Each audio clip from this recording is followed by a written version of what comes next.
Here at RT, we love to shed light on some of the stories that usually don't make their way to primetime. Well, it seems that we have a story that's been gaining steam. Ron Paul's quest for the White House using an unorthodox delegate strategy is getting noticed finally, and the RNC is getting nervous. According to a report in the Las Vegas Sun, a letter was delivered to Nevada's GOP chair. The RNC's chief counsel said that if Ron Paul's delegates get too many seats, the entire state may not be represented at the convention this summer in Tampa. Paul's supporters are racking up victories left and right, and that could complicate Romney's anticipated inauguration. He's already won a majority of the delegates in Iowa, Minnesota, and Washington, and now his campaign is also organizing victories in Louisiana and Alaska, where one of Paul's supporters was just elected as Alaska's Republican Party chair. So will Ron Paul cause enough of a stir that could upset the entire convention? Here to join me now is Mary Willison, volunteer organizer and Ron Paul supporter. Hey, Mary, I heard that you just met Ron Paul last night. Tell us a little bit about it. I did, yeah. There was a rally at the Cal State Fullerton in Southern California. I guess it's near Anaheim and or Orange County, and it was a beautiful turnout. I helped volunteer and registered thousands of new Republicans into the party to vote for Ron Paul in the June 5th primary, because we have a closed primary here in California, so you have to be registered by May 21st deadline in order to vote in that primary. And Ron Paul's support is growing. The momentum is incredible. And he's having these town halls all over the country. And day after day, tens of thousands of people are showing up all over to support him and hear what he has to say. And the media is still not covering it, most of it, because what he tells you in his town hall events is the truth. And that's the stuff you're not going to get on television.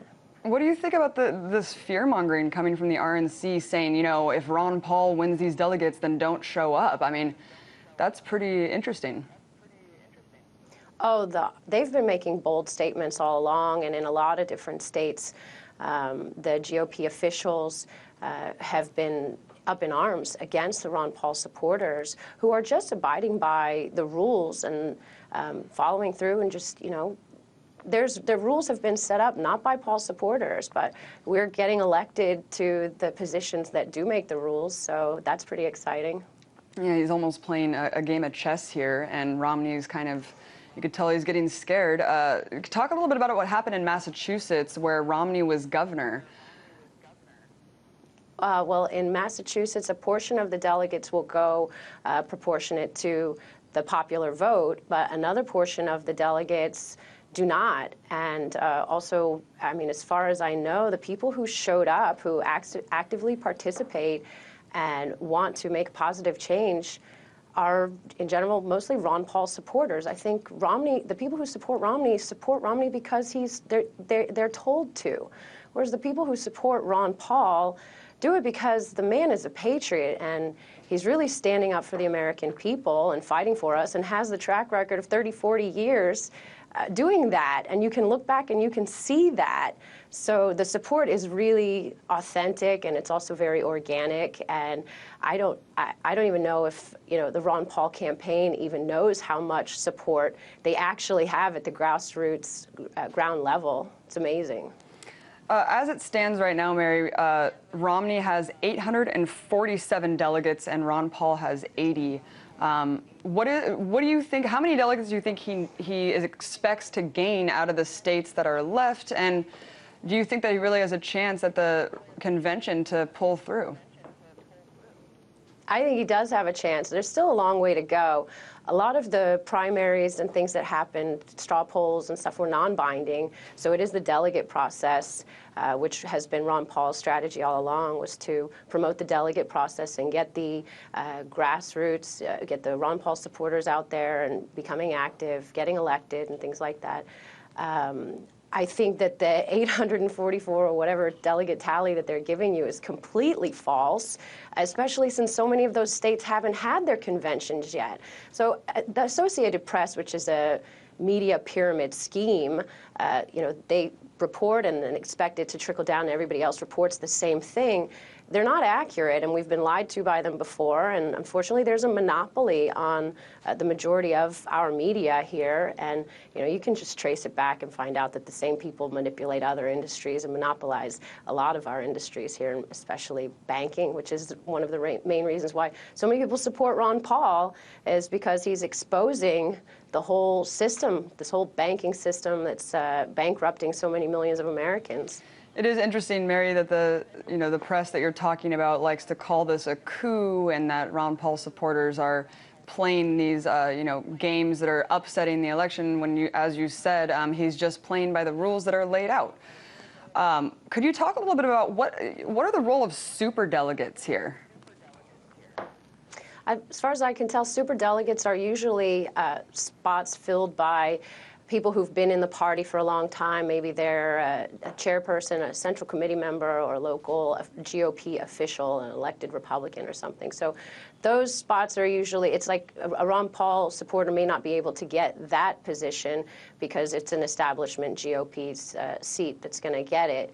I don't know if they have any strength in their vote. I don't think their voting power has any more strength than any others. And I think that Ron Paul's people are getting elected to those positions, so soon they'll be the superdelegates.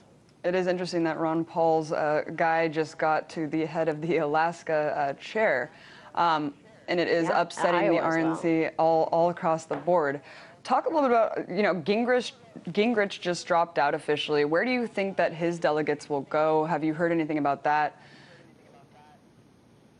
Well, I think I mentioned it before that the thing about these delegates are that they're people. So, and one thing I can tell you about most of these people, these delegates, is that they're pretty tired of being taken for granted. So we don't even know where they're going to go or who these people are. But I think that the people who get involved in this whole delegate process are patriotic people who care about making a positive change for our nation. And like I said, we're going to fight it out on the floor of that RNC, and people will be when they see the strength and the numbers of Ron Paul's supporters, and that he really does have a chance. And if people would just, tune out of some of the television and tune in a little bit to the internet and understand why it's under attack right now, why we've got so many laws and legislations trying to be written to limit us and to limit our internet freedom, people would see there's a whole lot of information out there. And like I said, Ron Paul's strength is growing, and they're completely trying to black that out. But he really can win. And I think that Romney is absolutely no threat to Obama. Like I said, there is no contrast between the two of them. Romney is, you can call him a moderate, but I would say he's a liberal. I'd say he has the same views. He's supported all of the same things that Obama has done while he's been in office, including, the National Defense Authorization Act. He said he would have signed it as it is. He supports the Federal Reserve banking system. He supported the bailouts. Everything. Mary, he's the same. He's not a part of the solution. Mary, I just wanted to ask you one question about last time you were on here. I asked you, would you support Ron Paul if he chose to run Libertarian, if by chance he didn't get the nomination at the convention? In the Ron Paul group, a lot of people that I've talked to denounce the two-party, some could call it a two-party dictatorship, or this corporate-controlled party system that we see. So why would anyone be opposed to branching out of that and running third party as a last kind of hurrah in the game?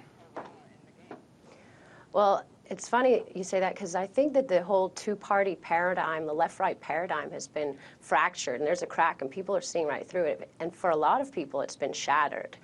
And I don't think Ron Paul needs a party. I don't think any party has to make him their official nominee or whatever. I think the support for Ron Paul is exponential, and whatever it takes. If he wants to run third party, I don't think that that's in his agenda. I think that we have a very strong chance of winning in the Republican Party, and I believe that, the whole concept has changed for a lot of people, and they're willing to get in there and become a Republican just because Ron Paul is a liberty Republican.